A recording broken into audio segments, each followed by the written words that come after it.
So I wanted to save enough time that we can really luxuriate in our shoulder stand. So I'm going to encourage people to go to a wall and start with legs up the wall today. Unless, again, you're one of these people that love shoulder stand, you don't need any instruction, you're going to go into it, we're going to hold it at least 5 minutes. That might be too much without the support. So I do encourage, even if you're going to do it without the wall, you know the wall will be there to put legs up the wall. But before you get too cozy, I'm just going to put my sweater back on. To do a shoulder stand version, it's going to be nice to have a bolster, which I know not everybody has at home, a couple of thicker pillows to put under the low back to raise the hips up like we do in shoulder stand. So if you have a meditation cushion, they're fantastic. But if you don't, bed pillow could work, but it's pretty soft and squishy. So maybe add a folded blanket with a bed pillow, that could also work. Or a bed pillow with a thicker couch cushion, that could work as well. Okay, so I'm going to bring my meditation cushion.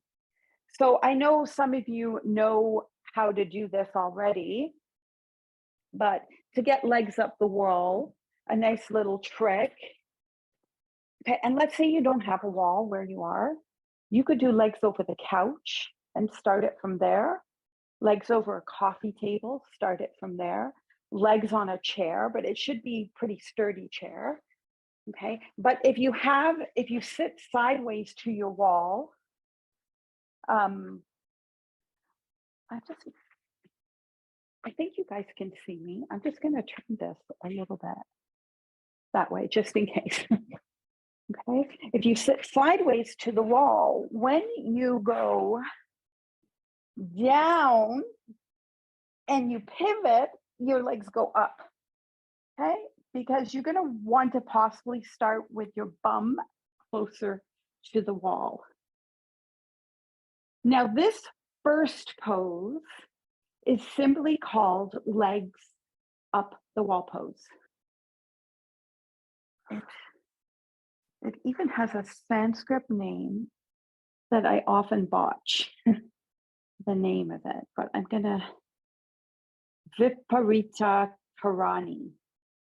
Okay, so this is the first option. This would be the only option I would suggest if you preferred to put a pillow or a folded blanket under the head. This is the only version that if you need it, do that. Because the idea in inversion is we don't want to lift the head. We don't want our head lifted. We want the head lower even than the heart. And it's not in this position. The head is in line with the heart. Okay, but for some people, this is what you might work with. If this is your first position, you're gonna I'm gonna hang out here. Arms go anywhere that's comfortable. Hands on the body, out to the side, around the head, you decide. Okay, next variation, bend the legs, feet on the wall. We're gonna elevate the hips. This is where you'll get the cushion or cushions under the low back. Okay, and then put the legs back up. I think this one we call the supported shoulder stand. This is my favorite version of shoulder stand. To be honest, it is. You have the hips slightly elevated. So now you're working with a little bit more elevation. But again, you can just relax here. And this can be a pose you could stay up to 10 minutes. Okay, next version. And I'm just going to go through all of them so that you actually can decide what works best for you. But now you could start working more with a higher shoulder stand. So bend your legs again, feet on the wall, push your feet into the wall. And now you could start to bring your arms into the position for shoulder stand. So you bring the palms of your hands to your low back, like you could feel the back of your hips, you're supporting. And you bring maybe your elbows in closer. Now, before you do anything else, just make note right now You're in a chin lock. Your chin and your chest have come together.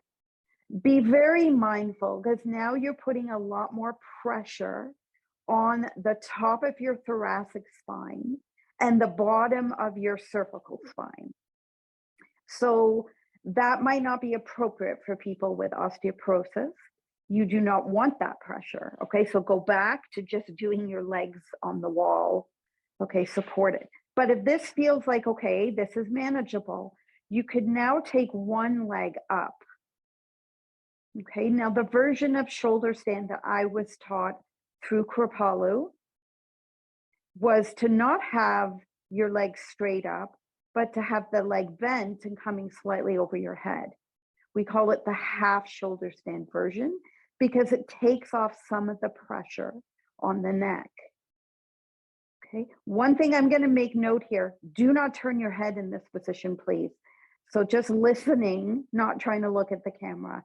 If you have one leg up, you can switch sides. So ground that foot on the wall and take the other leg up and slightly over the head. You can decide. And maybe because we have wall support, maybe your leg can be straight up to the ceiling. Okay, and then you can put the foot back on the wall. Now, again, this is, I know some of you are okay with doing shoulder stand, and if you are, you want to try to get your hands higher up the back.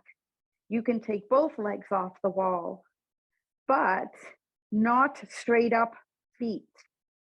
Allow there to be a hinge in your hips and your feet come slightly forward. So the weight is evenly distributed between your shoulders and your elbows. Okay, it can be okay here to even bend your legs a bit and breathe. Breathe and relax.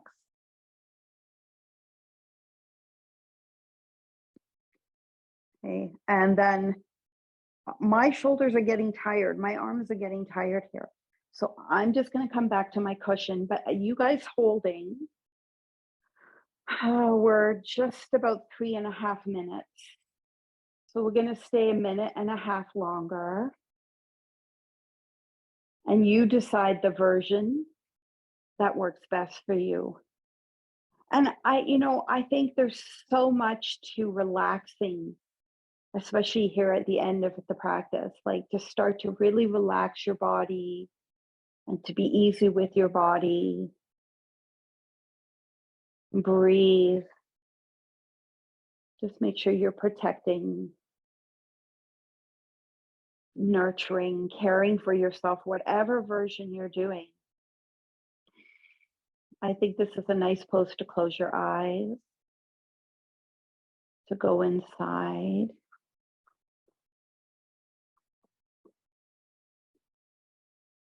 And regardless if you're doing, the most challenging shoulder stand, or if you're using the wall, you still get the same benefits.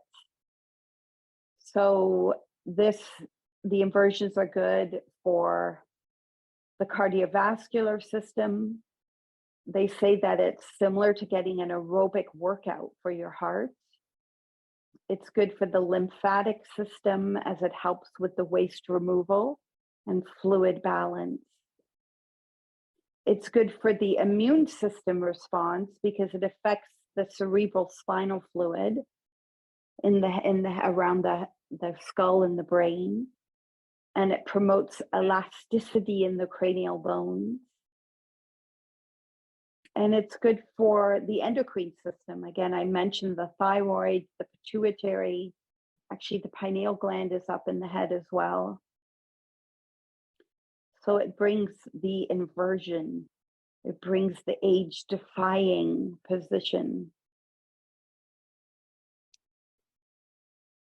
And if you haven't come down to the wall, please do. That was actually, we went over 5 minutes. It's about,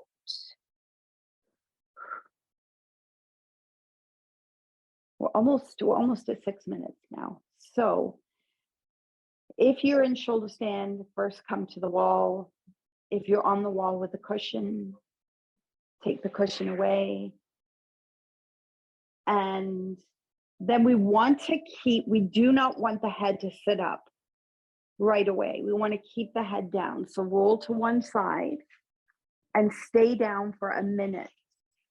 You can bend your arm on the floor as a pillow, or if you have a pillow, use it.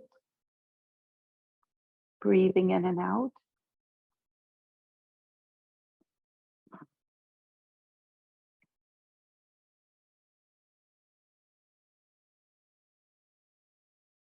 And just feeling the effects of the inversion of shoulder stand. We're going to do supported bridge. So bolsters are the best for this, but if you don't have a bolster, if you have some thick folded blankets, a block, couch cushions, not bed pillows. Bed pillows are too soft. They're really hard to get under your back. So if you have blocks, you might want a blanket over top of the blocks. And it could be one block or it could be two blocks. Like something like that might work, like a block and a blanket. And some of you might want to go higher because higher gives you more inversion. And some of you might not be appropriate to do that, okay? So as you lie down on your back and we find the bridge, this is, you know, an inversion we're doing here. Take your time to get the cushions, whatever you have, the props under your low back.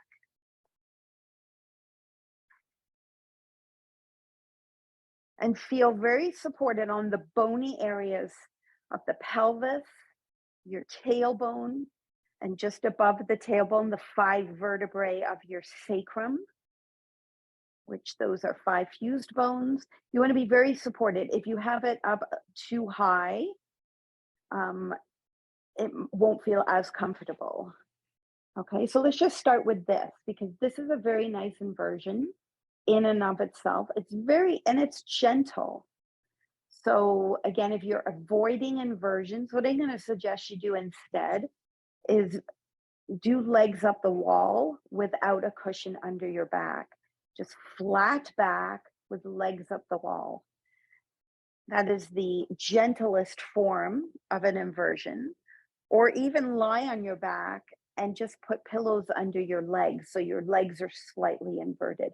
Okay, so if you have concerns with inversions, those ones are potentially maybe workable. For those of you who have no problem with inversions, the thing is it's so healthy for the body to be inverted that we want to try to do inversions in our, you know, practices. Okay, so what we're going to do with this now, it's going to yank it up a little bit. And I like to take my cushions up a little higher when I do this, just a little bit higher. You can play around with it, but keep your left foot grounded and take your right foot up to the sky. Make sure you're comfortable with the cushions you've chosen. And again, more cushions means more inversion. Okay, and hold and breathe. And I find for this, you have to be really active. I do anyway in my core to hold this position.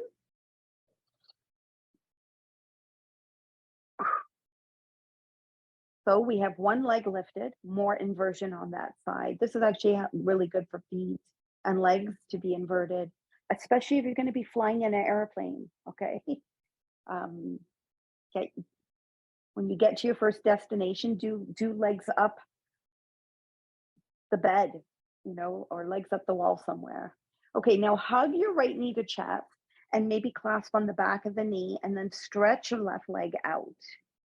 Okay, and if again, you want to try to just move those cushions higher up the back a little bit. That might feel better for some of you. Make sure this doesn't bother your back. Try to relax your legs now. So it's your arms clasped to hold your leg, but both legs relaxed. And breathe in, breathe out.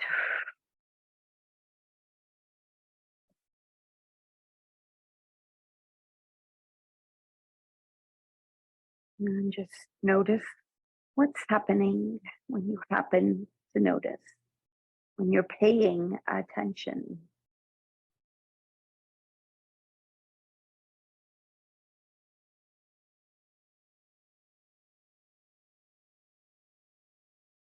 Good, and then inhale.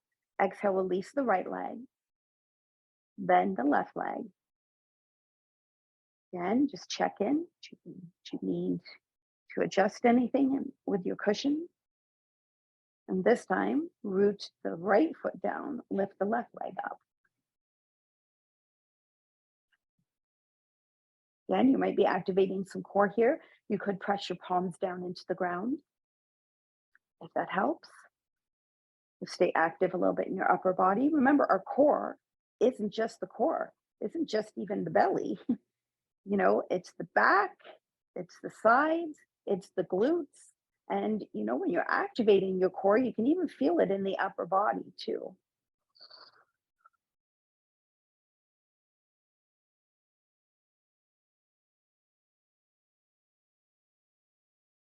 Okay, my hip flexors just get completely fired up here.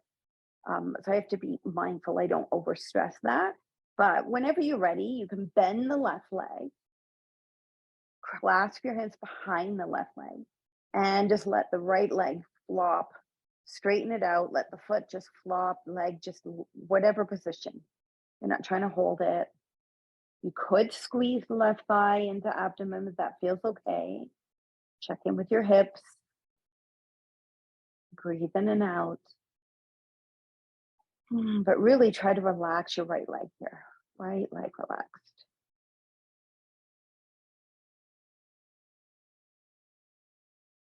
Okay, it still has a subtle inversion.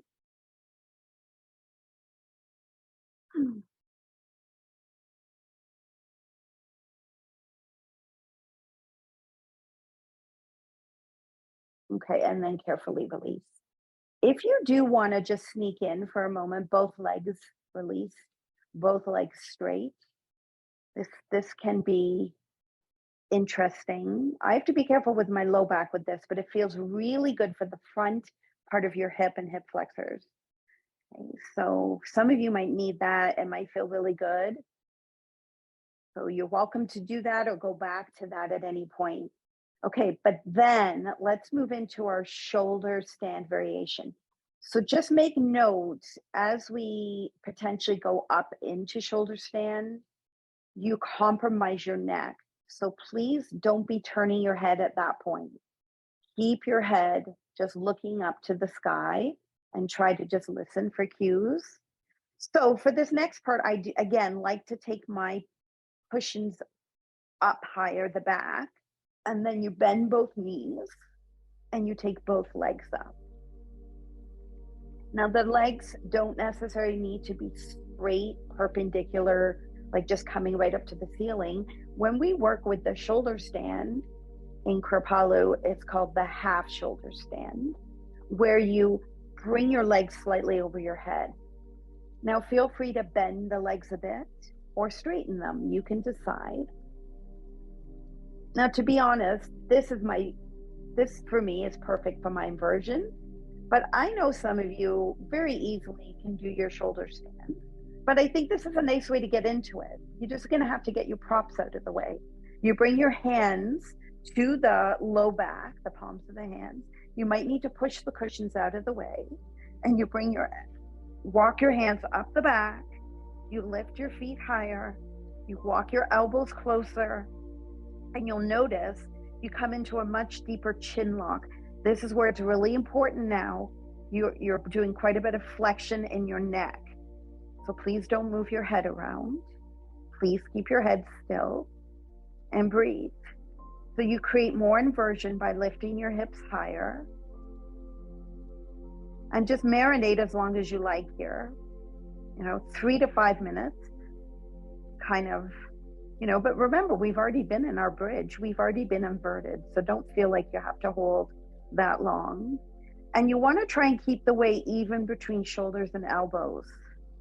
So can you decide where the feet go? They can go further over or further up.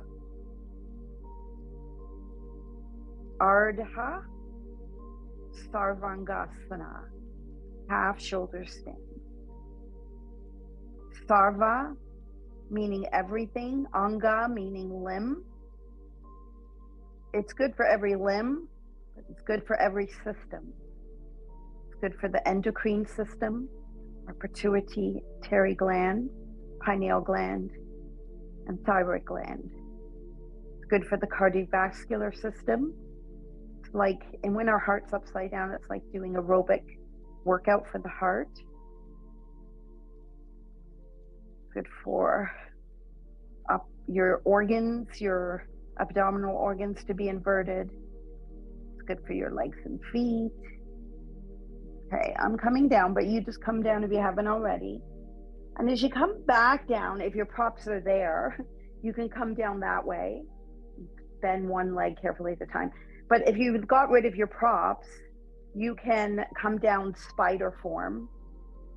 I don't know if anybody needs instruction for this, but let's just say you don't have your pillows there anymore. You put your hands on the floor, spider fingers, press your fingers into the ground and thumbs, bend your knees, and then slowly lower your legs down.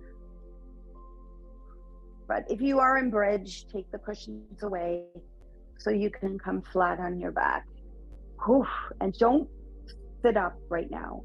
Just keep your head down. This is actually a perfect time to do a shavasana, but we're just going to do an integration and a check-in. And if you do any inversions at home, just make sure you have that integration time about a minute before you sit up.